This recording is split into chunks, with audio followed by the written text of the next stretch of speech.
Going to talk about breast cancer here a little bit. Some of the targeted therapies that I think we should know from a medication side of things.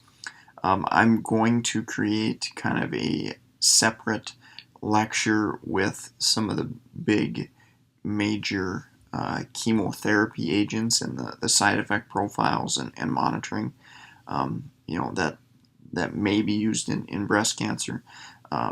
So really focus on for chemotherapy type things, those big adverse effects of some of the common chemo agents like the platinum compounds and taxanes and things of that nature. So here I'm going to focus a little bit more on some of the targeted therapies that you may see utilized in breast cancer.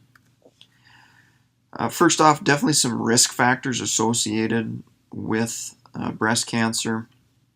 BRCA1, BRCA2 genes can increase the risk of breast and or ovarian cancer. So that's kind of a good genetic thing to remember there. Estrogen excess. So in some breast cancers, they're going to be fed basically by estrogen. So we're going to look at definitely some of the agents there.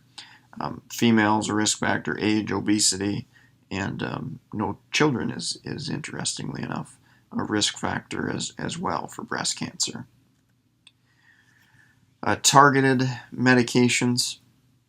So we've got estrogen receptor positive breast cancer.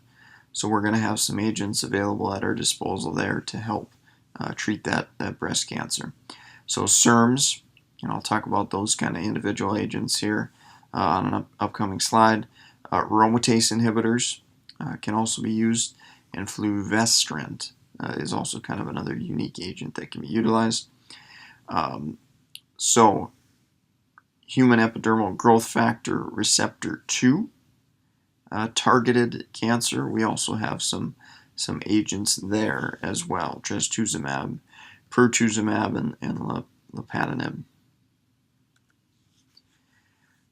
SERMs, so these are the ones that you're going to really see commonly used, I think. Tamoxifen, probably the most common drug I see used kind of longer term for breast cancer. Prodrug via CYP2D6. So I think that's a really important clinical pearl to remember. So a drug like paroxetine, which is a 2D6 inhibitor, can reduce the effectiveness of tamoxifen. So it's going to be important to take a peek if you've got a patient on a 2D6 inhibitor to make sure that they're getting the benefit that they should from the tamoxifen. Side effects. So when we modify, impact, potentially reduce the estrogen in the body, hot flashes can definitely occur. The way this drug works, it can also increase blood clot risk. So DVT, PE monitoring for that is going to be an important thing to do. Lack of estrogen can lead to vaginal atrophy, night sweats. So those are all kind of important side effects to monitor for there.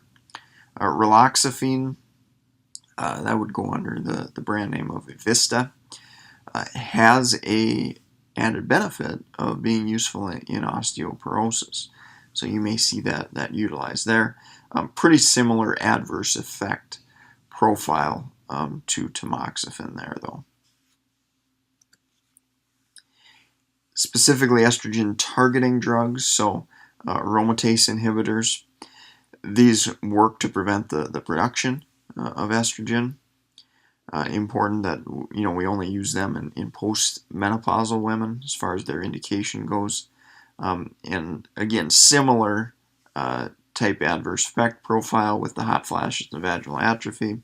However, the aromatase inhibitors can increase the risk of osteoporosis versus raloxifene, which can reduce it. Fulvestrant essentially incapacitates or disables the estrogen receptor. So you can see how that's advantageous in an estrogen receptor positive type cancer.